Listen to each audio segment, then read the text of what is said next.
तो last lecture में हमने इलेक्ट्रोमैग्नेटिक वेव किया था, ठीक है। आज उसके एग्जाम्पल्स करते हैं, बड़े इंपॉर्टेंट होते हैं, ध्यान रखना बेटा, इंपॉर्टेंट और बड़े कंसेप्चुअल होते हैं।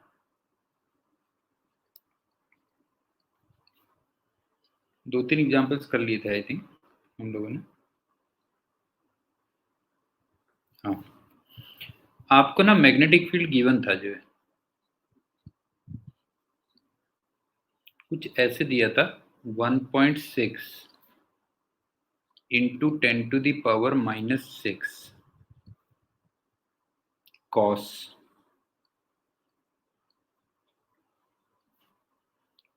2 into 10⁻⁷ Z plus 6 into 10⁻⁻15 T और इंटू ये भी दिया था 2i कैप प्लस जे कैप।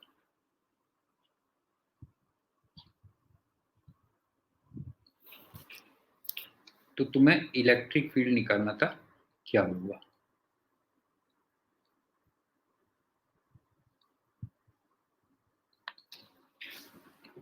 तो काफी मिलते जुलते ऑप्शंस थे, तो मैं आंसर लिख दे रहा हूं और उसके बाद तुम्हें जस्टिफाई करूंगा, ठीक है। कैसे मतलब तुम सेलेक्ट करोगे? हाँ, ये पहला क्वेश्चन है, देखो।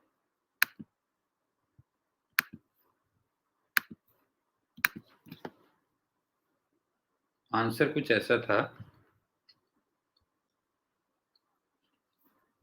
4.2 into 10⁻² cos 2 into 10⁻⁷ Z plus 6 into 10⁻⁻15 T और माइनस आई कैप प्लस 2 जे कैप। अब जरा इसका पूरा पोस्टमार्टम ही कर लेते हैं।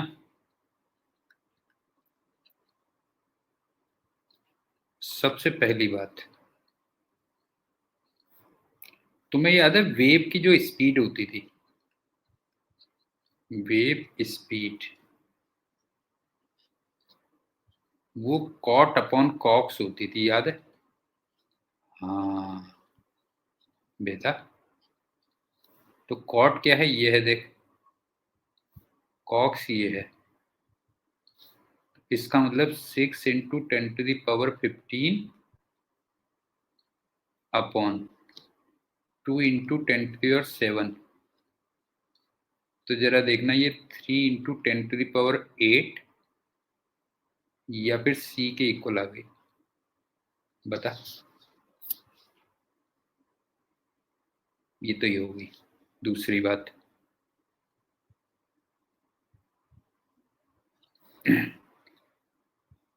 इनके बीच में प्लस का साइन है,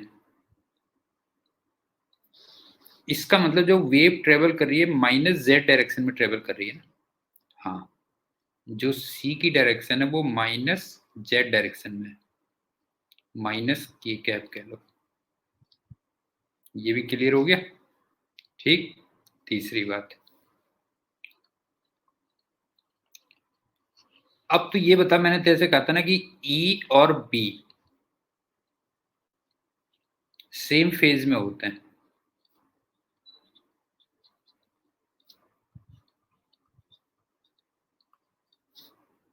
इसका मतलब फेज एंगल सेम होगा, क्यों? हर क्वेश्चन में ध्यान रखना, फेज एंगल सेम रहेगा बेटा जो है।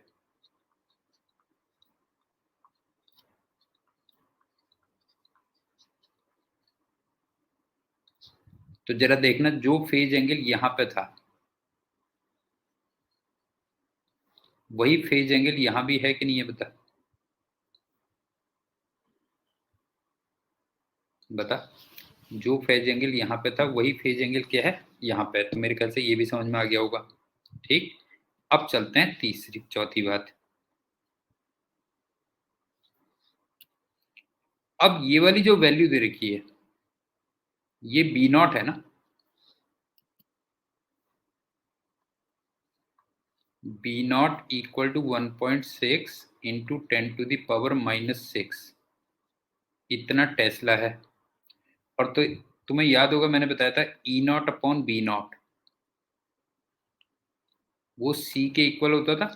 तो इसका मतलब जो ई नॉट आएगा वो सी टाइम्स बी नॉट आ जाएगा। और सी हो गया 3 × 10⁸ और बी नॉट आ गया 1.6 इंटू 10⁻⁻6। तो जरा देखना ये 4.8 इंटू 10⁻² न्यूटन पर कूलम आना चाहिए।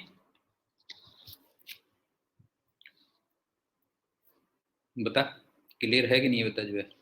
और जरा देखना यहाँ पे ये आ रहा है कि नहीं आ रहा है।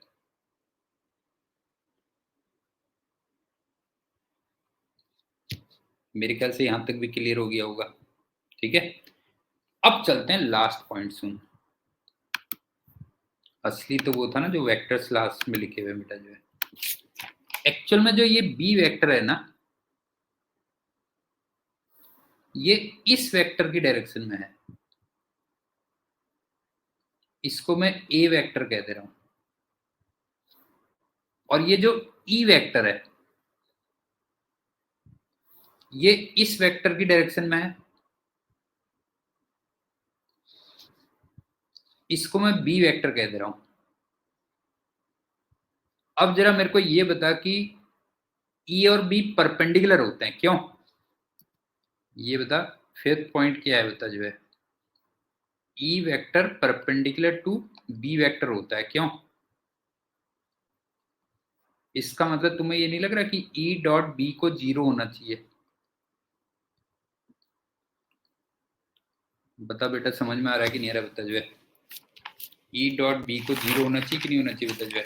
अब जो तेरे को ई वेक्टर दिया था ना वो इस डायरेक्शन में दिया था देख 2i कैप प्लस जे कैप में।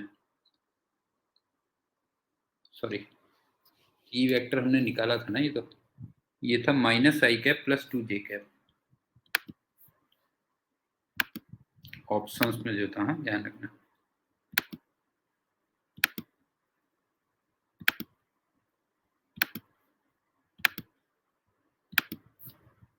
ऑप्शंस को जो मैंने चेक किया था वो था -i cap plus 2j cap में डॉट प्रोडक्ट। बी वेक्टर जो तुम्हें दिया हुआ था वो दिया था 2i कैप प्लस जे कैप में। तो जरा देखना इनका डॉट प्रोडक्ट 0 आ रहा है कि नहीं आ रहा देख।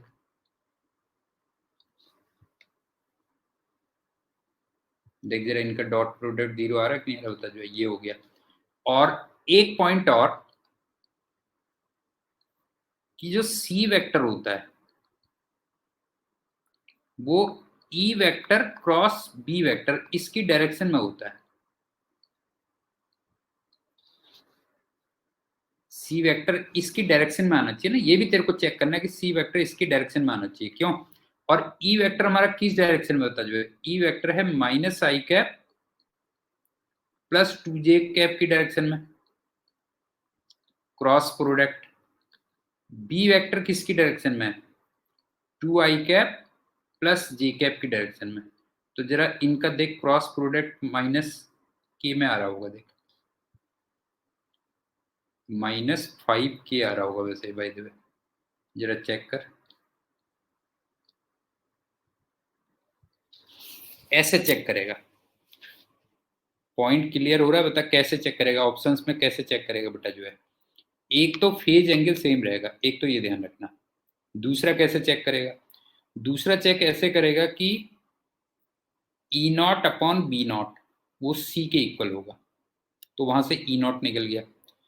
तीसरा मैंने तुमसे कहा कि E vector B vector A vector की डायरेक्शन में था और ई वेक्टर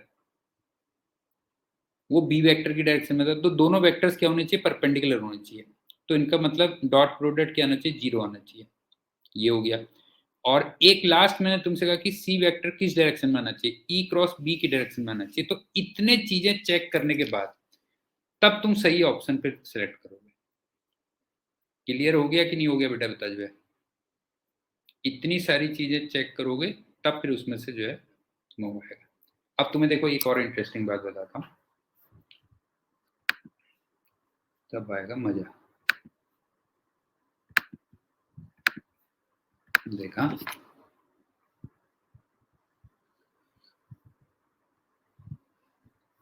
ये x है, ये y है, और ये है -z। हाँ, तो इस डायरेक्शन में तो c वेक्टर है। बता, क्लियर है? बता, इस डायरेक्शन में तो है -c वेक्टर, मतलब c वेक्टर है। अब e वेक्टर किधर को है देख, e वेक्टर की डायरेक्शन कौन सी है देख, -i और 2j। इसका मतलब ये और ये, तो एक तरीके से ये वाली जो डायरेक्शन हो गई, ये ई वेक्टर की डायरेक्शन आ गई। बता, देख जरा,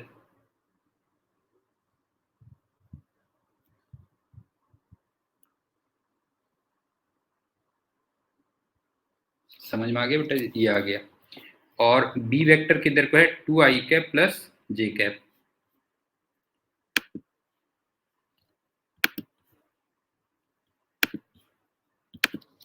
ऐसे हो गया, बस हो गया।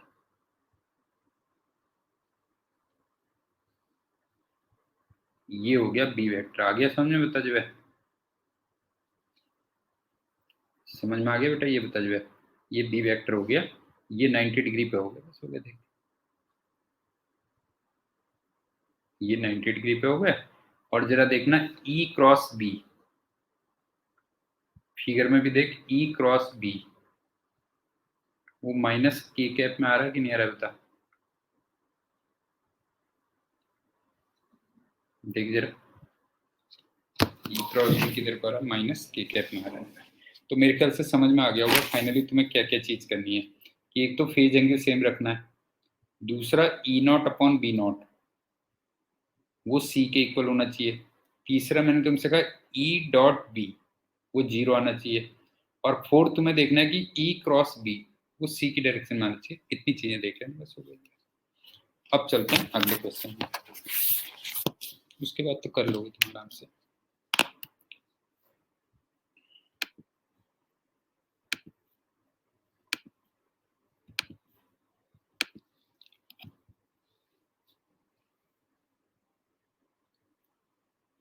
तुम्हें फ्रीक्वेंसी दे रखी थी 25 मेगाहर्ट्ज,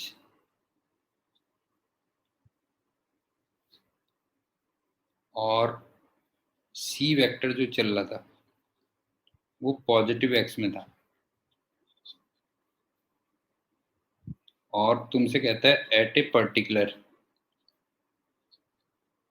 पर्टिकुलर पॉइंट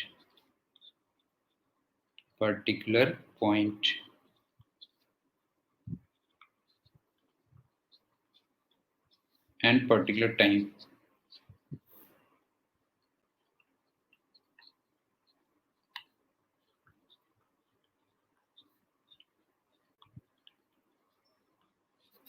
तुम्हें जो ई वेक्टर दिया हुआ है वो दिया हुआ है 6.3 जे वोल्ट पर मीटर। तो तुम्हें बी वेक्टर निकालना है, क्या होगा?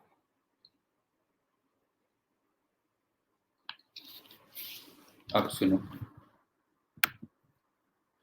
थोड़ा सा वेव वाले पॉइंट भी याद रखने पड़ेंगे। पॉइंट और टाइम ये ऑलरेडी फिक्स कर रखे हैं, ध्यान रखना बेटा। जो है ये पॉइंट्स फिक्स्ड हैं, क्यों?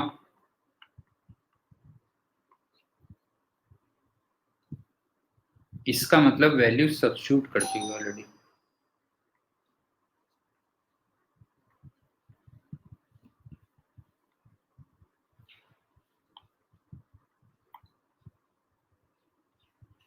समझ में आ गया उज्जवल? तुमसे कह रहा ना at a particular point and particular time, इसका मतलब ये ऑलरेडी रख चुके हैं, इसकी तुम्हें चिंता नहीं करनी है। ये हो गया। अब सुन, ई तुम्हें एक तरीके से यहाँ पे 6.3 दिया हुआ है, इसका मतलब जो v आना चाहिए वो फिर सॉरी बी, वो E/C आना चाहिए, राइट?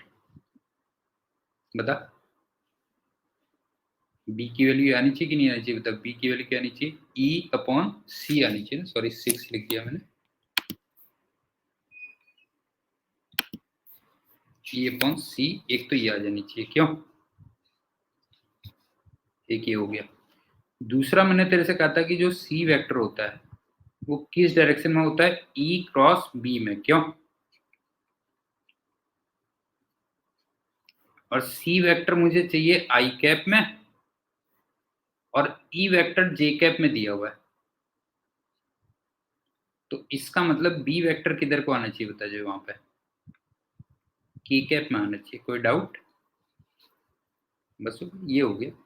तो एक तो तेरे को ये पता चल गया कि B की वैल्यू E/C के इक्वल होगी, और दूसरा ये पता चल गया K कैप डायरेक्शन में होगा। बस हो गया, क्यों? कुछ जगह पे K कैप डायरेक्शन में होगा।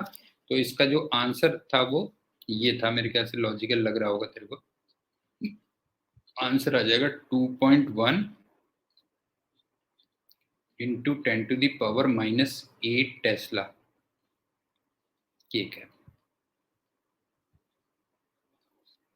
मेरे ख्याल से ये पॉइंट भी समझ में आ गया होगा, ये एग्जांपल भी, क्यों?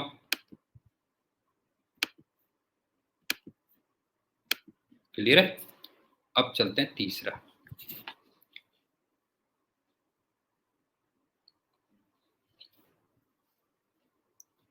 BY दिया हुआ है 2 into 10⁻⁻7 Tesla.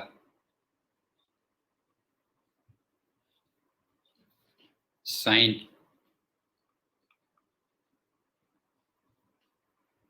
0.5 into 10⁻³ 0.5 into 10⁻³ x plus 1.5 into 10⁻11 t।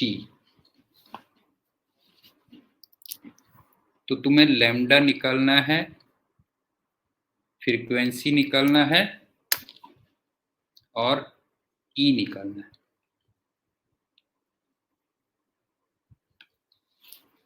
तो कुछ नहीं, तुम जानते ही हो, सारी वही चीजें दोबारा से रिपीट हो रही हैं। ये बता, ये वाली क्वांटिटी ओमेगा है ना,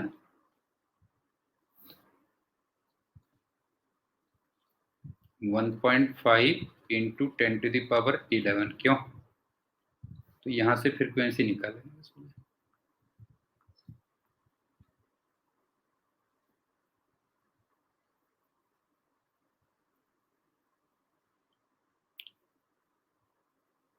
omega equal to 2πf, f equal to ओमेगा/2π, क्यों? ठीक हो गया, ये हो गया। और ये वाली वैल्यू याद है, के होती थी बेटा, क्यों? के हो गया 0.5 इंटू 10⁻³ और के तेरे को याद होगा 2π/λ होता था, क्यों? 2π/λ, तो यहां से फाइंड लैम्डा। ये हो गया। अगली बात, ई का जो फेज एंगल होगा वो भी सेम रहेगा, वही बात चल रही है, क्यों?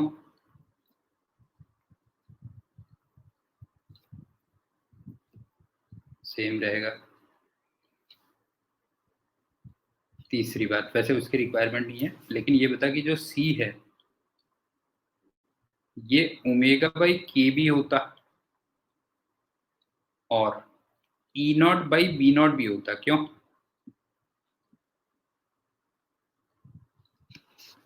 नहीं है, ओमेगा इक्वल टू क्या होता, सी इक्वल टू क्या होता, ω/k भी होता और E0/V0 भी होता। तो यहां से तू E0 भी फाइंड कर लेना। एक ही बार बार बार रिपीट हो रही है बेटा, ये ध्यान रखना। दूसरी बात, इसको देख के बता वेव किधर को ट्रेवल कर रही है, इस एक्सप्रेशन को देख के बता वेव किधर को ट्रेवल कर रही है। हाँ, माइनस आई कैप में। तो अगला तू कह सकता है कि सी वेक्टर वो माइनस आई कैप में है,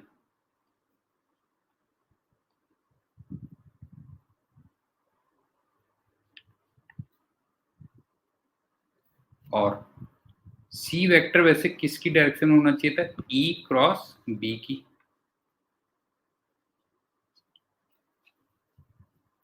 और बी तेरे को ना वाई में दिया हुआ है एक तरीके से, समझ गया ना। बी के ऑसिलेशंस किधर को हो रहे हैं बता, जो वाई के उसमें हो रहे हैं ना बेटा, ये देख,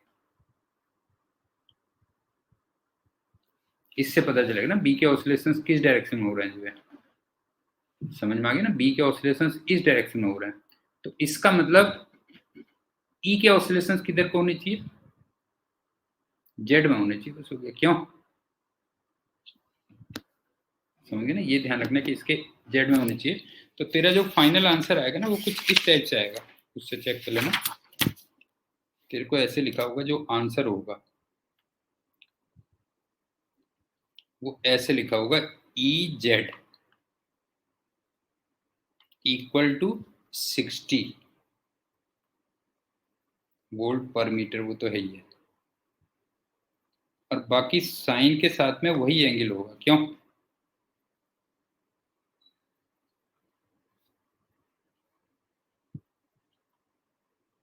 ये भी समझ में आ गई उज्जवल बात, ये पॉइंट भी क्लियर हो गया। ठीक है, अब चलते हैं फोर्थ।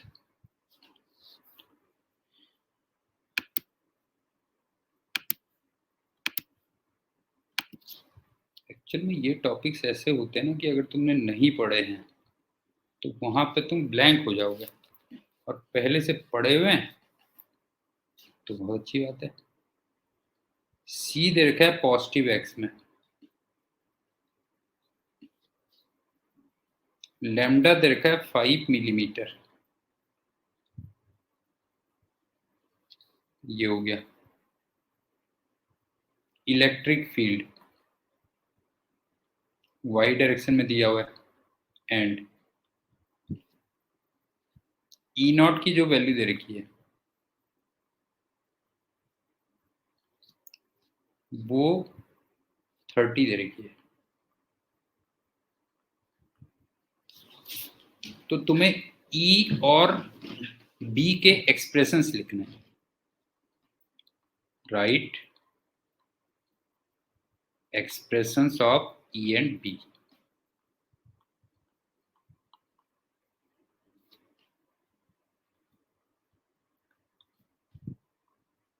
अब देखना, हाँ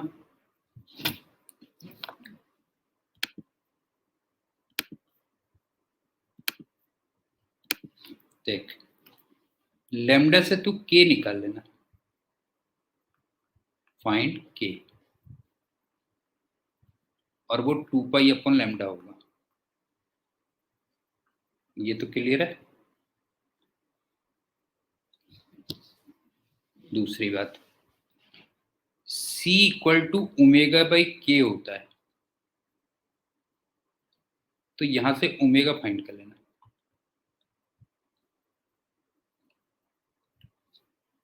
के इंटू सी, ये भी निकाल लोगे ना, यूनिट्स का ध्यान रखना है, बस हो गया। क्यों, यूनिट्स का ध्यान रखना। अब जो इलेक्ट्रिक फील्ड है वो वाई में है, सी वेक्टर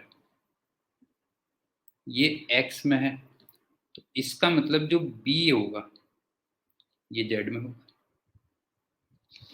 ये भी हो गया ना। क्यों, ये भी समझ में आ गया होगा कि बी वेक्टर किधर को आएगा, जेड में आएगा।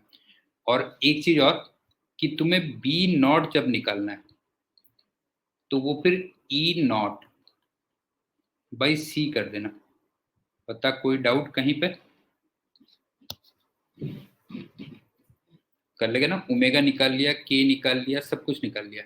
तो लास्ट में आंसर देख दे रहा हूँ, वो देखो जस्टिफाई कर लेना। जैसे तुम्हें ऐसे लिखा होगा, देख आंसर में,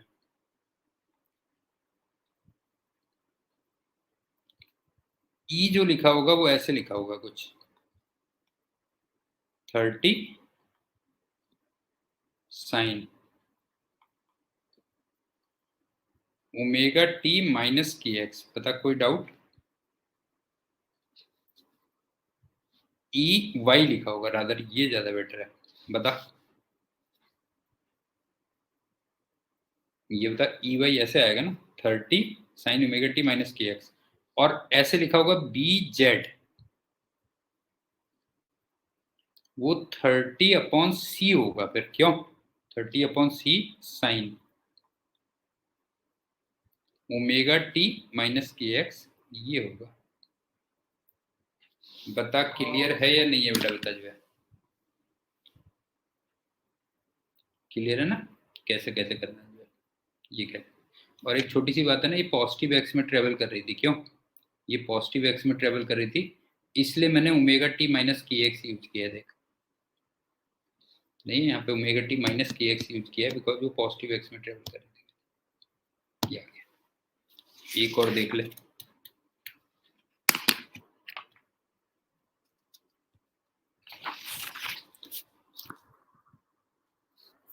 एक इसी टाइप के कंसेप्ट पे था, मैं कंसेप्ट बता दे रहा हूँ बस हो गया।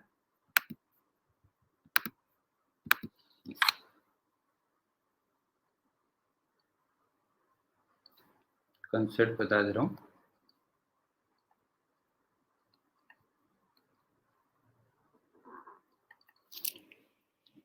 तुम्हें ना maximum electric and magnetic force, electric and magnetic force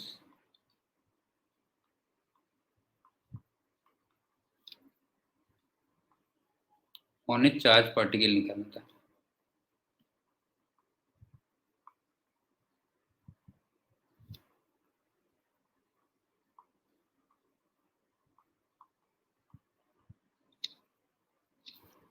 तो तुम्हें करना क्या होगा, देखो, हाँ, इस टाइप के क्वेश्चन में ये बताओ, इलेक्ट्रिक फोर्स की अगर तुम्हें मैक्सिमम वैल्यू निकालनी होगी तो बस Q इंटू ई नॉट कर देना, बता। ई नॉट तेरे को दिया होगा ना, ई नॉट पता चल जाएगा, Q इंटू ई नॉट हो गया, बस हो गया। और इसी टाइप से मैग्नेटिक फोर्स की अगर तुम्हें मैक्सिमम वैल्यू निकालनी है तो फिर इसको B not Q into B कर देना, बस हो गया, क्यों? समझ में आ गया, बता जो है, ये चीज निकाल लेना अगर तेरे को मैक्सिमम इलेक्ट्रिक और मैक्सिमम ये निकालना है। और इसको मैं कई बार कह चुका हूं कि जो सी होगा वो ई नॉट अपॉन बी नॉट होगा, और ये ओमेगा बाई के बी होगा। ठीक है, तो आई थिंक क्लियर हो गया होगा कि तुम्हें किस किस चीज का ध्यान रखना है। फेज एंगल सेम रहेगा, इलेक्ट्रिक और मैग्नेटिक फील्ड के जो ऑसिलेशंस होंगे। दूसरा, सी की value E not upon B not और ओमेगा बाई के होगी। Omega equal to 2 pi F होगा, या 2 पाई अपॉन कैपिटल टी होगा, और के की वैल्यू 2 पाई अपॉन लेमडा होगी। और ई वेक्टर और बी वेक्टर परपेंडिकुलर होंगे, तो उनकी डायरेक्शंस में जो वेक्टर्स होंगे उनका डॉट प्रोडक्ट क्या होना चाहिए, 0 होना चाहिए। और जो सी वेक्टर होना चाहिए वो E vector cross B vector की डायरेक्शन में होना चाहिए। इतनी चीजों का ध्यान रखना तो हो जाएंगे सारे क्वेश्चंस। तो इसको मैं कर रहा हूं अब क्लोज।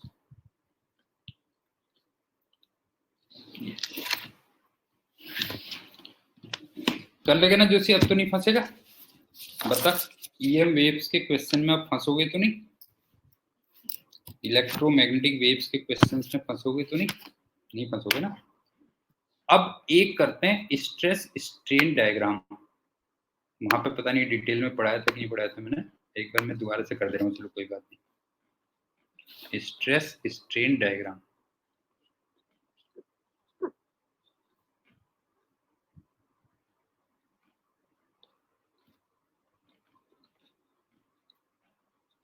Stress strain diagram.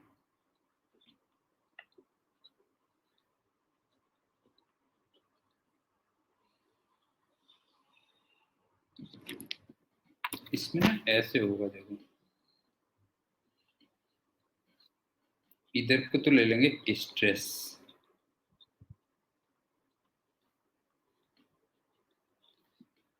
इधर को स्ट्रेन। पहले ऐसे मान लो, फिर थोड़ा सा ऐसे, 3-4 रेंज होंगी, हाँ, फिर ऐसे और फिर ऐसे मान लो।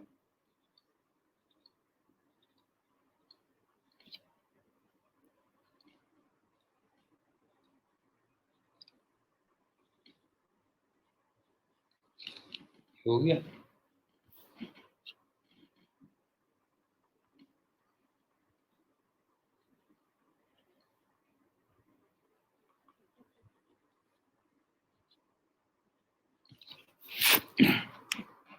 फिगर को दिमाग में रखना। सबसे पहले चलते हैं 0 से 1 तक।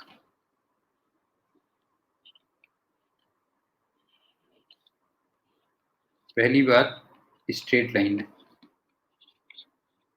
स्ट्रेट लाइन, और वो भी ऐसी वैसे नहीं, passing through origin, passing through origin.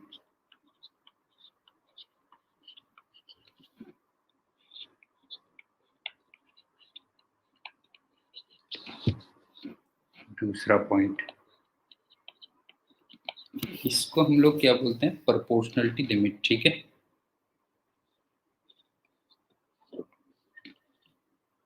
Proportionality limit मतलब प्रोपोर्शनलिटी लिमिट अगर देखोगे तो वो 1 पे हुई है, एक तरीके से, नहीं है। अगर देखेगा तो प्रोपोर्शनलिटी लिमिट 1 पे हुई। तीसरी बात, इसमें हुक्स लॉ एप्लीकेबल है।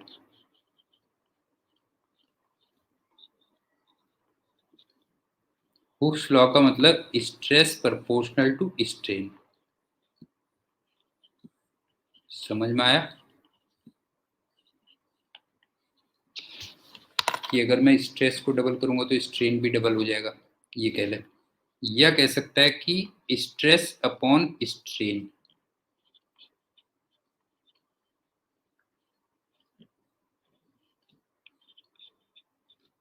वो कांस्टेंट होगा। क्यों?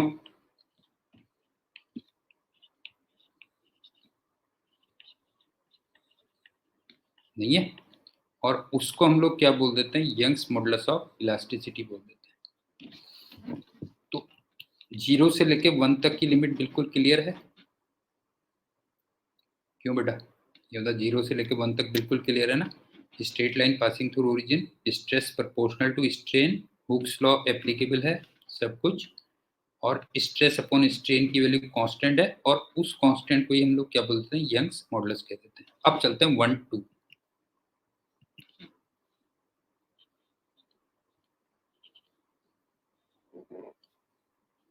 अच्छा, एक चीज का ध्यान रखना, इसमें ना मटेरियल इलास्टिक भी है बेटा, जो है।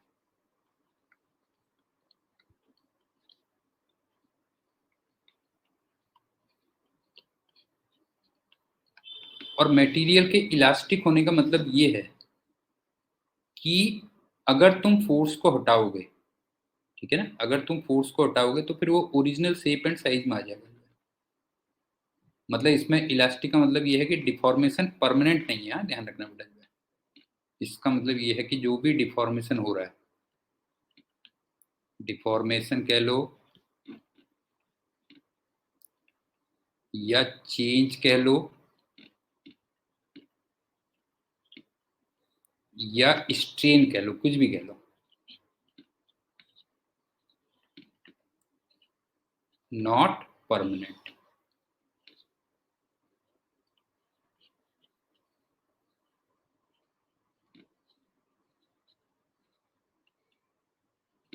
अगर आप फोर्स को हटाओगे तो फिर वो वापस आ जाएगा। ये तो 0 से 1 हो गया। अब चलते हैं 1 से 2। इसको हम इलास्टिक लिमिट कहते हैं।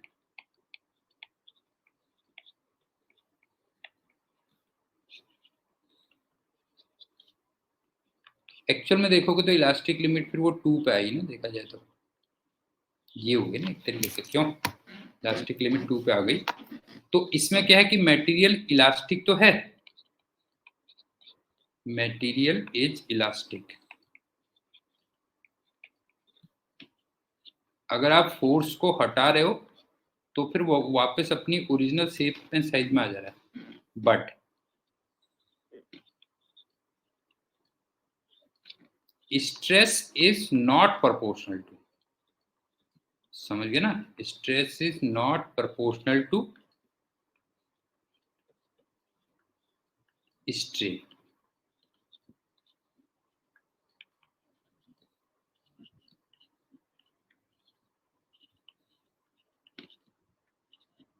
समझ में आ गई बेटा बात? ये बता जो है 2 और 3 के बीच में क्या है, नहीं है 2 और 3 के बीच में क्या है, उसको इलास्टिक लिमिट कहते हैं कि मटेरियल इलास्टिक तो है लेकिन स्ट्रेस स्ट्रेन के प्रोपोर्शनल नहीं है।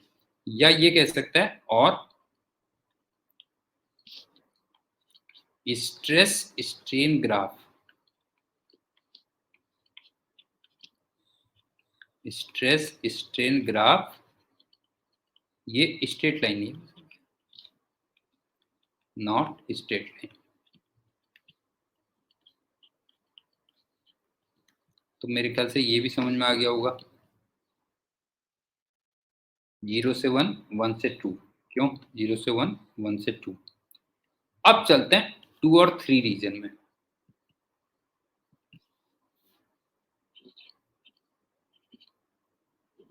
अब मटेरियल प्लास्टिक हो गया है,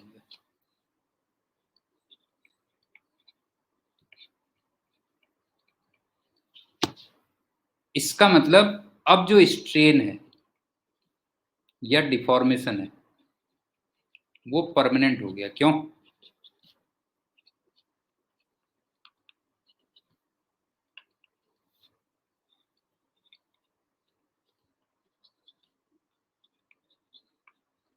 समझ में आ गया बेटा? ये बता जो है, ठीक है। अब 2 और 3 में क्या हो गया, मटेरियल क्या हो गया, परमानेंट हो गया, जो मतलब डिफॉर्मेशन परमानेंट हो गया, प्लास्टिक हो गया। अब जो 3 ऑनवर्ड्स है,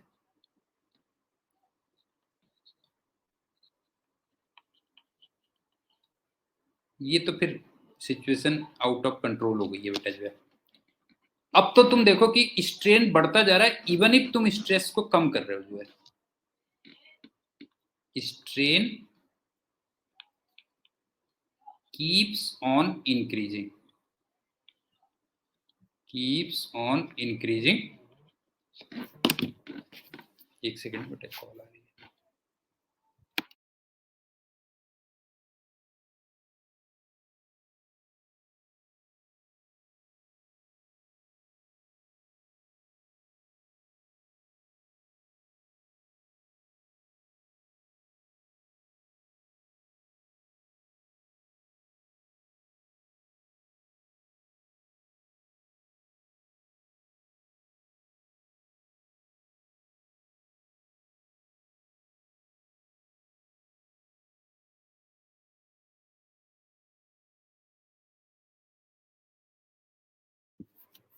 अब देखो 3 ऑनवर्ड्स क्या हो रहा है ना कि strain keeps on increasing even if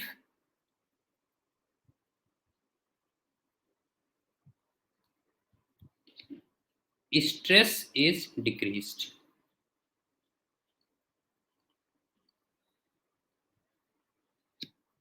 देख जरा फिगर को भी देख बेटा जो है,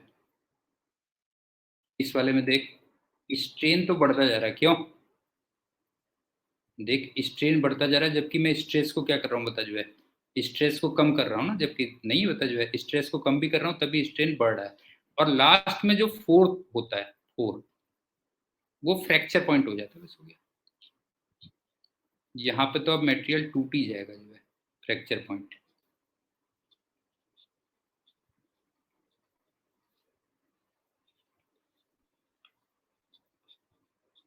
समझ में आ गया बता जो है, एक बार दोबारा देख ले। 0 से लेके 1 तक हुक्स लॉ फॉलो हो रहा है, स्ट्रेस प्रोपोर्शनल टू स्ट्रेन है। इसका मतलब स्ट्रेस और strain graph straight line passing through origin है, स्ट्रेस अपॉन स्ट्रेन कांस्टेंट है, और उसी को हम यंग्स मॉडुलस ऑफ इलास्टिसिटी कह रहे हैं, और इसमें मटेरियल क्या है, इलास्टिक है। फिर 1 और 2 पे जाएं तो इलास्टिक तो है लेकिन स्ट्रेस प्रोपोर्शनल टू स्ट्रेन नहीं है। अब 2-3 पे आ जाएं तो उसमें मटेरियल प्लास्टिक हो चुका है। फिर अब जो भी डिफॉर्मेशन है परमानेंट है। और 3 ऑनवर्ड्स क्या हो रहा है कि आप स्ट्रेस को अब कम भी करना शुरू कर दो तो भी स्ट्रेन बढ़ता जाएगा, और लास्ट में 4 क्या हो जाएगा, 4 पे ब्रेक हो जाएगा बेटा, जो फ्रैक्चर हो जाएगा। अब इसके कुछ पॉइंट्स हैं वो देख लो क्या है। इसको ना सिग्मा 3 को जो बोलते हैं, यहाँ पे इस फिगर में जो सिग्मा 3 को जो बोलते हैं, इसको हम बोलते हैं ultimate tensile strength. Ultimate tensile strength.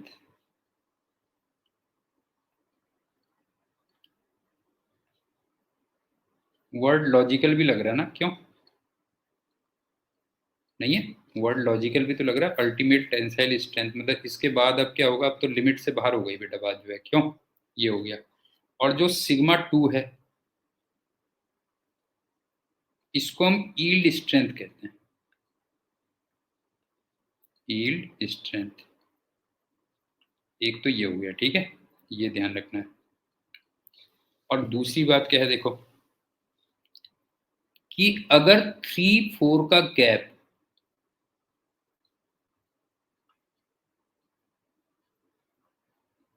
मान लो छोटा हो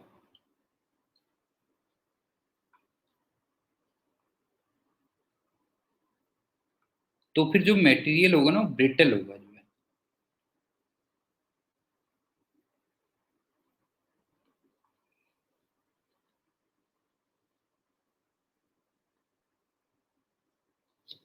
समझ में आ गया? 3 और 4 का गैप अगर छोटा है तो मटेरियल क्या होगा, ब्रिटल होगा। और एक ये हमने क्लास में किया था कि अगर 0-1 का जो स्लोप है ये छोटा है मान लो,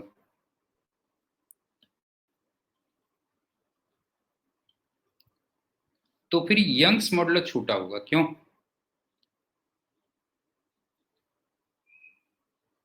क्योंकि एक तरीके से स्ट्रेस अपॉन स्ट्रेन छोटा हो गया ना, ये छोटा हो गया। और अगर y की वैल्यू कम आती है तो ऐसा मटेरियल डक्टाइल होता है, ये हमने क्लास में भी किया था, क्यों याद आ रहा है कि नहीं आ रहा बता जो है।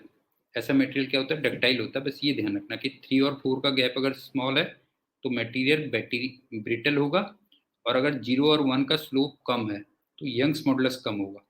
इसका मतलब मटेरियल क्या होगा, डक्टाइल होगा। इतने पॉइंट्स हैं बस इसमें, ये कहते हैं। अच्छा, ये काफी हद तक ना, एक बात बताऊं, ये वाला जो ग्राफ है बेटा काफी हद तक उससे मैच करता है कि जैसे अगर तुम किसी बच्चे पे ना पढ़ाई का प्रेशर डालो बेटा जो है, तो उससे मैच करता है। कभी तू देखना जो है, जैसे ये देखना यहाँ तक तूने धीरे धीरे धीरे धीरे प्रेशर बढ़ाया, चलो कोई बात नहीं, चल रहा है बेटा जो है, बच्चा भी एडजस्ट कर रहा है, इधर तक भी चलो ठीक है।